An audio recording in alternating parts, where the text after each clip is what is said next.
اسرائیلی soldiers کی photos viral ہوئی ہیں جس میں ان کے یونیفارمز پر گریٹر اسرائیل کے نقشے تھے، میپ تھے، نیل سے فرات تک۔ یہ فرنچ امیجز نہیں ہیں، یہ وائڈر کلچرل ایکسیپٹنس ریفلیکٹ کرتے ہیں۔ اور اب ایران پر وار کے بعد، جنگ کے بعد جو چھڑ گئی ہے، لبنان میں اسرائیلی آپریشن، سیریا میں اسرائیلی ٹیریٹری، کیا یہ سب الگ الگ ایونٹس ہیں یا ایک connected strategy? U S ambassador to Israel Mike Huckabee جو ایک کرسچن زیونسٹ ہے، انہوں نے ٹکر کارلسن کے ساتھ انٹرویو میں کہا کہ اسرائیل کا جو نیل سے فرات تک ایکسپینڈ کرنا ہے وہ فائن ہوگا، وہ ٹھیک ہوگا۔ انہوں نے اس بلیف کو ڈسیو کرنے سے انکار کیا ہے۔ بائبل نے یہ زمین اسرائیل کو پرومس کی ہے، وہ اس چیز کو بلیو کرتے ہیں۔ یہ اسٹیٹمنٹ امریکہ کی آفیشیل پوزیشن نہیں ہے آفیشیل، لیکن امریکہ کے اسرائیل امبیسیڈر نے یہ کہا اور ٹرمپ ایڈمنسٹریشن نے انہیں ڈسمس نہیں کیا۔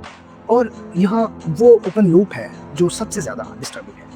اگر امریکہ جو اسرائیل کا سب سے بڑا بیکر ہے اس ویژن کو ٹیسٹلی سپورٹ کرتا ہے تو انٹرنیشنل کمیونٹی کی جو کنڈمشن ہے کتنی میننگ فل ہوگی۔ 31 عرب اور اسلامک کنٹریز نے مل کے عرب لیگ کے ساتھ ایک جوائنٹ اسٹیٹمنٹ جاری کیا ہے۔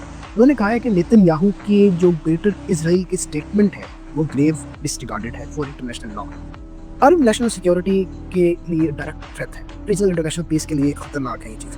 جارڈن نے اسپیسیفکلی کہا کہ یہ ڈینجرس اور پرووکیٹو ایسکلیشن ہے، ڈیلوژنل کلیمز ہیں، اور انٹرنیشنل کمیونٹی سے ریکویسٹ کی ہے کہ وہ اسرائیل کو روکے۔ لیکن کیا کوئی روکا؟ کیا اسٹیٹمنٹس نے کچھ بدلا؟ ایمرجنسی عرب مسلم سمٹ کنوین ہوا قطر میں، اسٹرانگ کنڈمشن ایشو کی، لیکن کوئی پلان نہیں تھا کہ اسرائیل کو پریکٹیکلی کیسے روکا جائے۔ صرف باتوں سے سسٹم چلایا جا رہا، میٹنگز کوئی افیکٹو نہیں، ورڈز، لفظ تھے، الفاظ تھے، ایکشنز نہیں۔ اب پیٹرن انٹرپٹ، کیونکہ ایک امپورٹنٹ نوانس ہے جو مس نہیں ہونا چاہیے۔ ریجنل اینالسٹس کہتے ہیں کہ نیتن یاہو کے یہ اسٹیٹمنٹس